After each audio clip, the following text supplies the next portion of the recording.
주님의 이름으로 기도하옵나이다. 아멘. 할렐루야.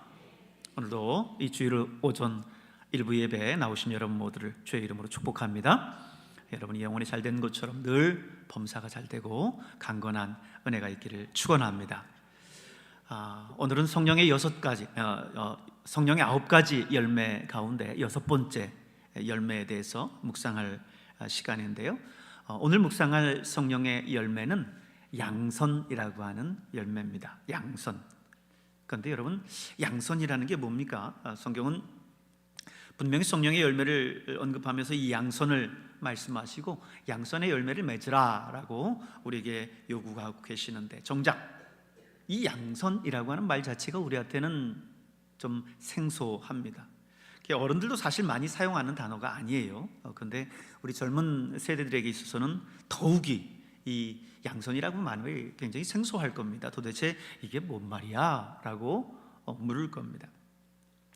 오늘 성경에 나오는 이 양선이라고 하는 말은요, 원어로 말하면 아가도슈네라는 말입니다.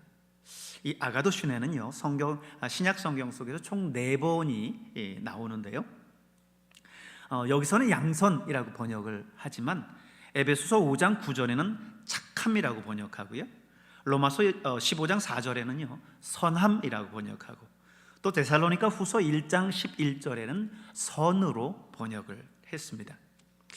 한 예로 에베소서 5장 9절의 예를 같이 한번 볼까요? 우리 같이 한번 읽어보겠습니다. 빛의 열매는 모든 착함과 의로움과 진실함에 있느니라. 이 착함이 오늘 본문 속에 양선으로 번역된 아가도슈네라고 하는 말입니다. 때로는 양선으로, 때로는 착함으로, 때로는 선함으로, 때로는 선으로 이렇게 번역이 됐어요. 따라서 이 양선이라고 하는 이 아가도슈네라고 하는 말은요, 착함, 선함 이렇게 생각하시면 되겠습니다. 한자로 말하면 좋을 양자에 착할 선자입니다.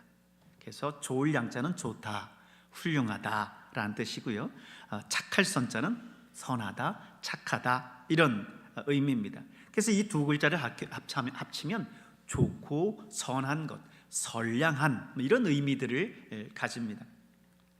그래서 표준 세번역 성경이라고, 현대를 살아가는 우리 현대인들에게 이 예전 성경들이 고어들이 많다 보니까 이해를 못하니까 현대인들이 잘 이해할 수 있도록 성경을 현대인들에게 맞추어서 현대 한국어에 맞게 번역한 성경들이 있어요. 그래서 표준 세번역 성경이라고 하는 그 성경에 보면 이 양선이라고 하는 이거를 선함이라고 번역을 했습니다. 선함.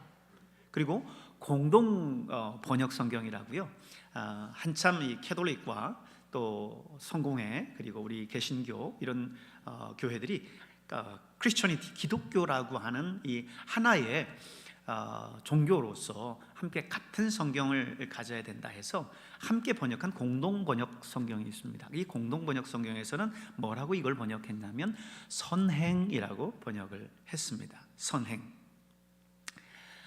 우리가 일전에도 제가 계속 말씀드리지만 이렇게 성경의 다양한 번역본들을 우리가 참고하는 이유는 원래의 그 성경의 의미들을 보다 정확하게 오역이 있을 수도 있고 하기 때문에 보다 정확하게 알기 위한 겁니다.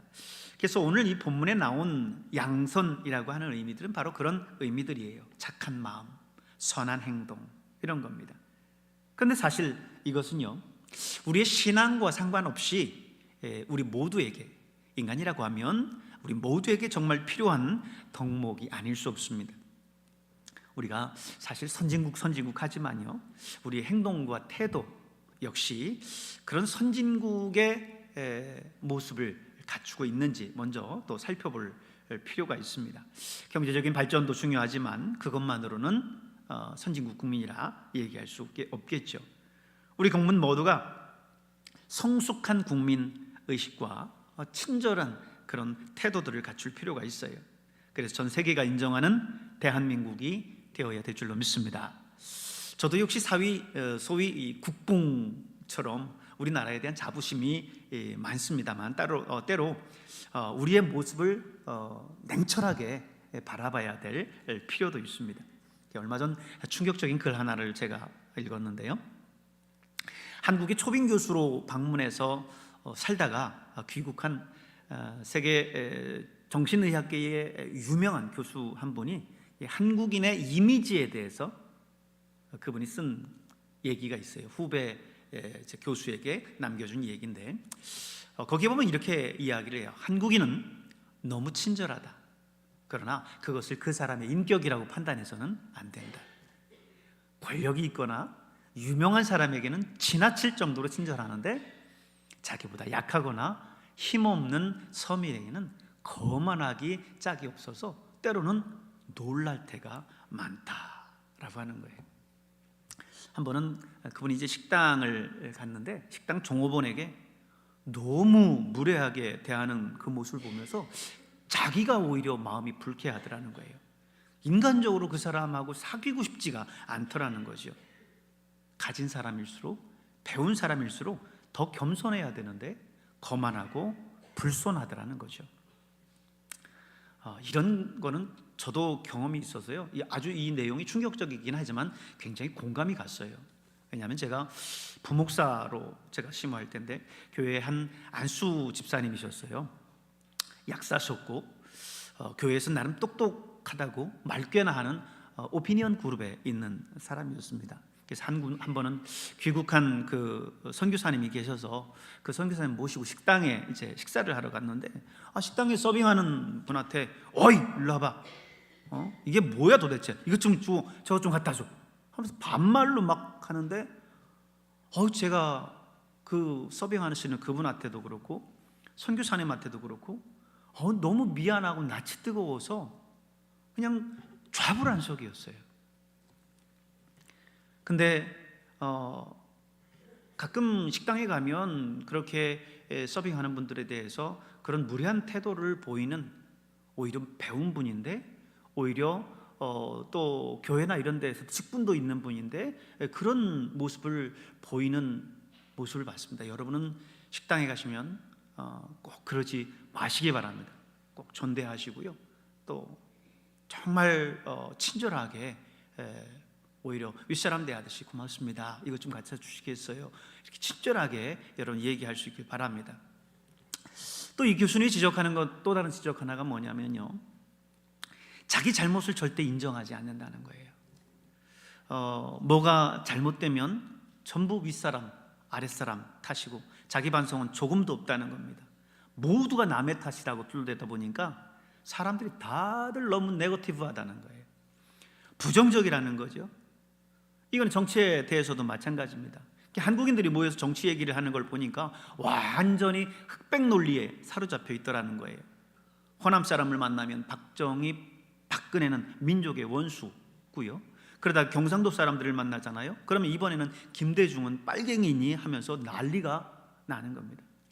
그래서 그분이 내린 결론이 뭔지 아세요? 이런 거예요. 한국에는 존경받는 대통령이 없다. 모두가 이래서 죽일 놈이고 저래서 죽일 놈이다. 국민소득은 3만 달러 수준인데 국민의식은 500달러 수준이다. 여러분, 너무 충격적이죠?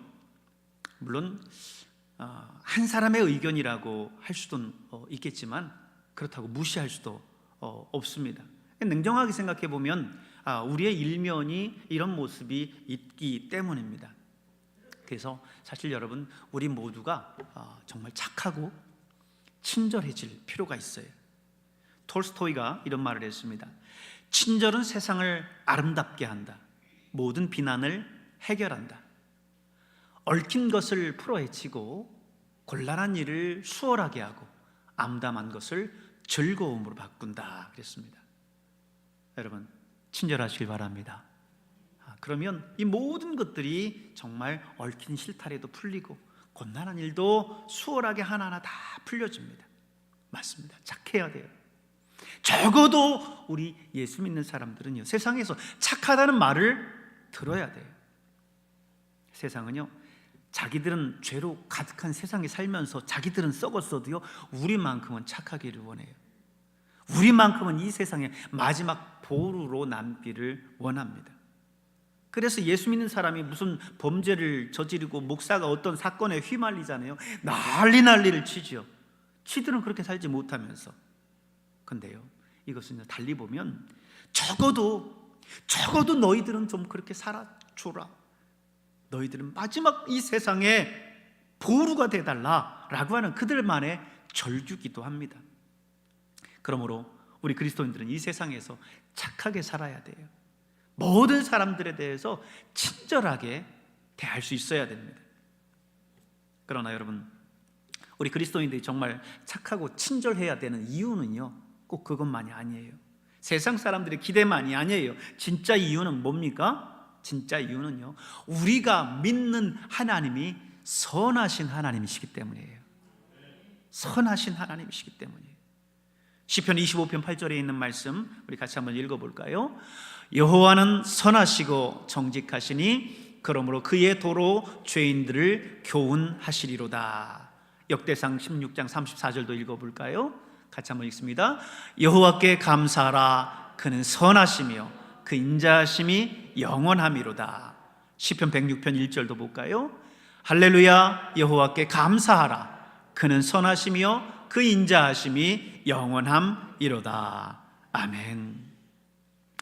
여러분, 마태복음 19장 17절에도 이런 말씀을 해요. 예수님께서 하신 말씀이죠. 또 읽습니다. 예수께서 이르시되 어찌하여 선한 일을 내게 묻느냐? 선한 이는 오직 한 분이시니라. 선한 이는 오직 한 분이시라는 거예요. 무슨 말입니까? 이 선이라고 하는 것은 인간의 것이 아니라 하나님께 속한 것이라는 거예요. 하나님께 속한 것이라는 거예요. 그 하나님이 우리 인간을 지으셨습니다. 무엇 때문에요? 무엇 때문에 지었다고요? 에베소서의 말씀을 보십시오. 같이 읽겠습니다. 우리는 그가 만드신 바라 그리스도 예수 안에서 선한 일을 위하여 지으심을 받은 자니. 선한 일을 위해서 우리가 지음을 받았다는 거예요. 디도서의 말씀도 볼까요? 같이 읽습니다. 그가 우리를 대신하여 자신을 주심은 모든 불법에서 우리를 속량하시고 우리를 깨끗하게 하사 선한 일을 열심히 하는 자기 백성이 되게 하려 하심이라. 아멘. 선하신 하나님이 오늘 저와 여러분을 만드셨고 이 땅에 살아가면서 선한 일들을 하게 하셨다라고 하는 겁니다. 그래서 하나님이 이러한 뜻, 선한 뜻을 쫓아서 이 땅에 교회를 세우셨고요, 교회는 정말 선한 일, 착한 일을 했어요. 사도행전 2장 우리 44절에 있는 초대교회의 모습을 한번 보실까요? 어떤 선한 일을 했습니까? 같이 한번 읽습니다. 믿는 사람이 다 함께 있어 모든 물건을 서로 통용하고 또 재산과 소유를 팔아 각 사람의 필요를 따라 나눠주며. 여러분, 이것보다 더 선한 일이 있을 수 있을까요? 자기 생명처럼 여기는 재산이에요. 그 재산을 가난한 자들에게 다 나눠줬다는 거죠. 여러분, 이것보다 더 큰 친절이 있을 수 있겠습니까? 교회는 이렇게 이 땅에서 처음 교회라고 하는 이 존재가 출발하면서부터 선을 행하고 친절을 베풀고 사랑을 나누면서 시작됐습니다. 다시 말해서 성도가 가는 곳마다 이 양선의 열매가 풍성하게 맺혔다는 거예요. 그들이 가는 어디서든지 바로 이런 선행이 있었다라고 하는 것입니다. 이 착함과 선행의 가장 대표적인 인물이 누군가 하면요, 성경의 바나바라고 하는 사람입니다. 성경의 바나바에 대해서 평가하고 있는 구절이 있어요. 같이 한번 읽겠습니다.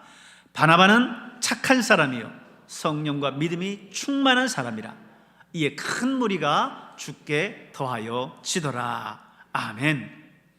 그를 가리켜서 착한 사람이요 믿음과 성령이 충만한 사람이다 라고 얘기를 했는데, 거기서 오히려 착하다라고 하는 것을 제일 먼저 앞에 두고 설명을 하고 있어요.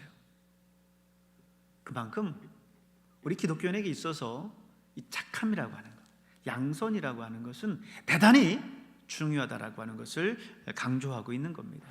그리고 여기서 착하다라고 하는 거는요, 그렇다고 해서 단순히 도덕적인 착함을 의미하는 것만은 아니에요. 착한 마음은 성령의 능력으로 말미암는 성령의 열매입니다. 이 바나바는 여러분이 잘 알지만 핍박자로 알려져 있었던 그 사울을 예루살렘 교회의 사도들에게 소개했었던 인물입니다. 모든 사람들이 그가 회심한 것을 믿지 않고 다 두려워 떨고 거리를 두고 있을 때 이 바나바가 사울을 데리고 와서 예루살렘의 사도들에게 소개하면서 그를 이제 도왔던 겁니다. 또 그런 바울과 함께 안디옥 교회에 가서 함께 동역을 했어요.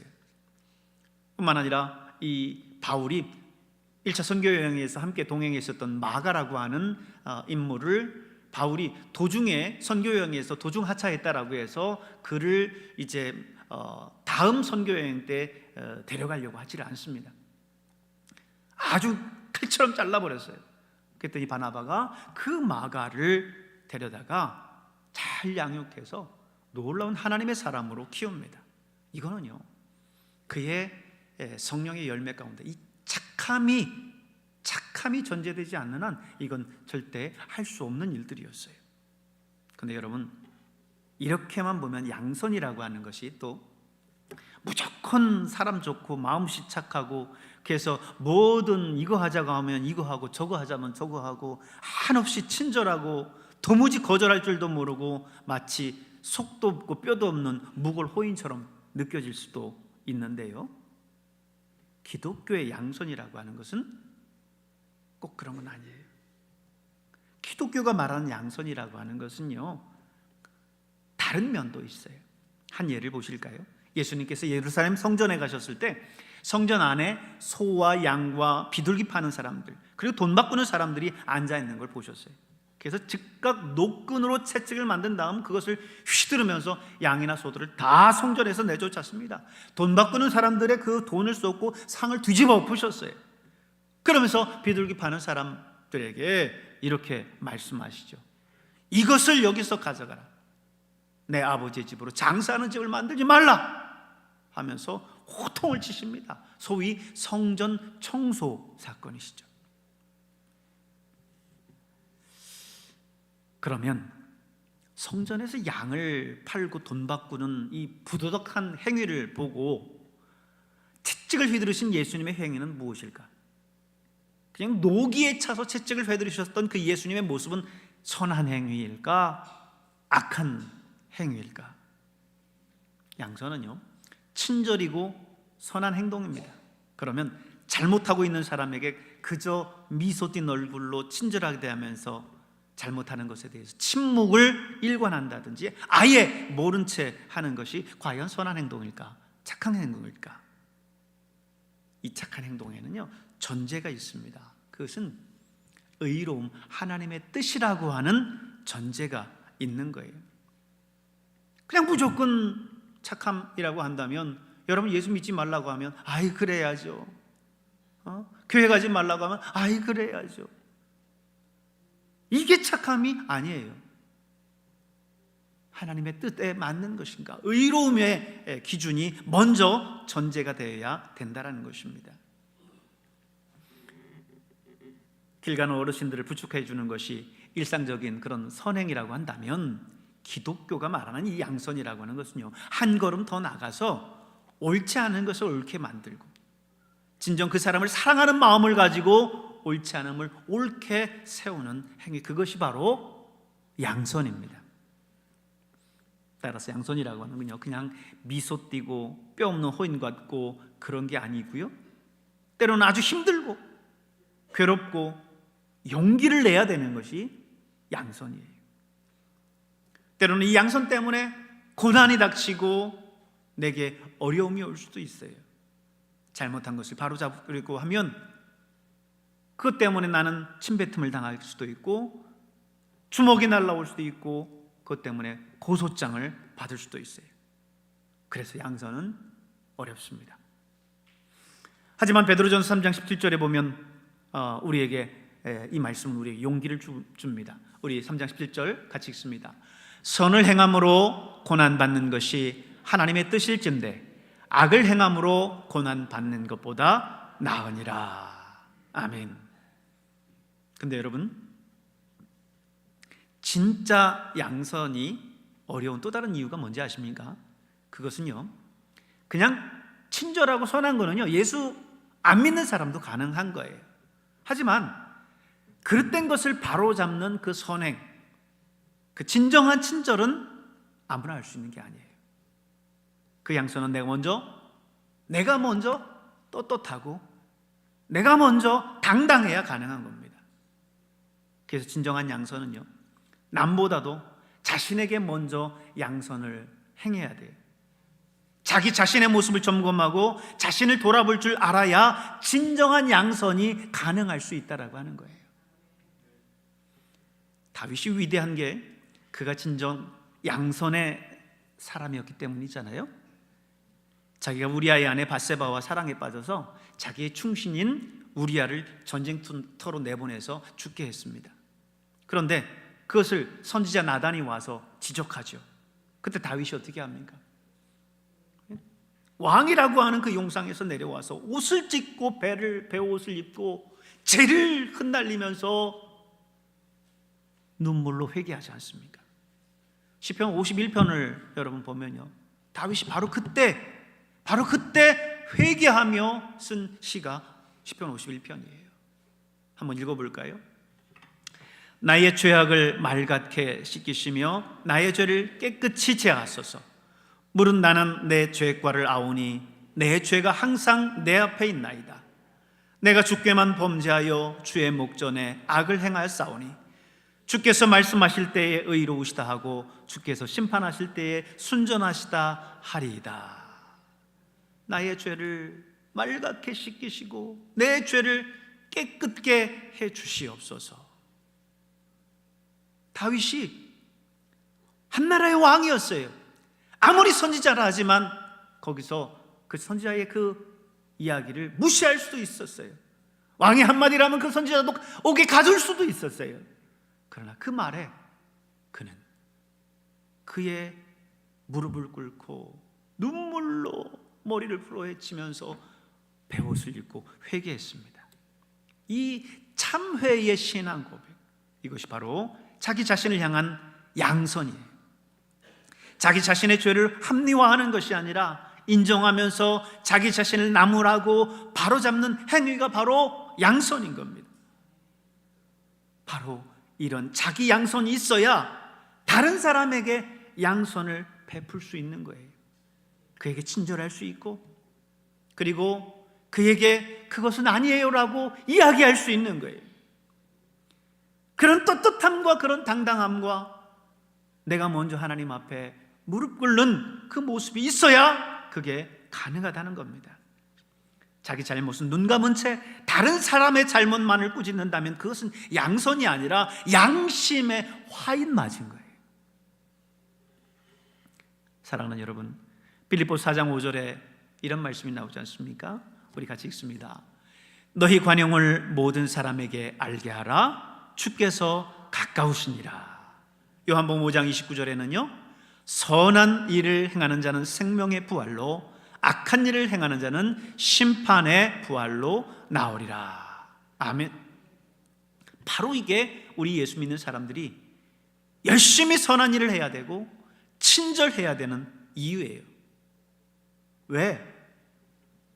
선한 일을 행한 사람은 생명의 부활로 우리가 부활할 수 있고, 또 주님이 이 땅에 오실 그날, 재림의 날이 가까웠기 때문에 그렇습니다. 주님이 여러분 이 땅에 오실 것을 믿으십니까? 주님이 이 땅에 오실 것을 우리가 믿는다면, 그분을 우리가 맞을 것을 우리가 믿는다면 이 땅을 살아갈 때에 양선의 모습으로 살아가지 않을 수 없어요. 내가 먼저 하나님 앞에 회개하고 또 다른 사람들에게 친절히 대하고 그 사람의 잘못을 돌이키게 할 수 있는 그런 삶을 살아가야 되는 거지요. 인도의 시성 타고르의 시에 보면요, 하나님께 바친 것만 남는다라고 하는 내용의 키탄잘리라고 하는 시가 있습니다. 어떤 구걸하는 거지가요, 황금마차를 타고 오는 님을 바라보며 기뻐하고 흥분했어요. 야, 저 님이 나를 찾아오신다면 내 운명이 달라질 거야. 그님이 찾아와서 그 앞에서 마차에서 내립니다. 손을 내밀면서 그대가 나를 위해서 할 수 있는 게 도대체 무엇인가? 라고 했어요. 거지는 당황했습니다. 자기가 가진 게 뭐가 있겠어요, 거지가. 근데 자기 주머니를 뒤져서 동전 하나를 끄집어서 그 님에게 전달했어요. 근데 그는 그 동전을 받아들고 그저 유유히 떠나버렸습니다. 허망했어요.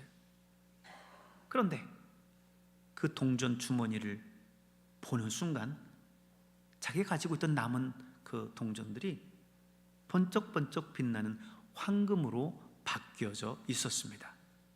여러분, 그는 여러분 그 님에 대해서 더 선행으로 더 좋은 모습으로 행하지 않은 것에 대한 후회를 했어요. 심은 대로 여러분 거두는 것인 줄로 믿습니다. 양선의 씨앗, 이 양선의 씨앗은 심은 대로 거두는 거예요. 그래서 주님은 오늘 우리에게 우리의 지갑의 열기를 인색하게 하지 말라라고 그랬어요. 그리고 우리가 행하는 이 모든 것에 대해서 열심히 심으라고 말씀했어요. 여러분, 세상 사람들은 오늘 우리가 이렇게 가지고 있는 이런 가치관과 이런 생각에 대해서 반대하겠죠? 그러나 성경은 우리에게 얘기합니다. 악에게 치지 말고 선으로 악을 이기라 그랬습니다. 악에게 치지 말고 선으로 악을 이기라. 세상이 아무리 오늘 우리에게 뭐라고 한다 할지라도, 세상의 흐름이 어떻고 세상의 모든 사람들이 우리에게 이야기하는 것이 어떻다 할지라도 오늘 우리는 이 세상의 그 가치관을 따라가는 사람들이 아닙니다. 오늘 우리는 하늘의 소망을 따라가는 사람들이고, 오늘 우리는 하나님께서 우리에게 주시는 바 하나님의 그 말씀에 순종하며 살아가는 사람들이에요.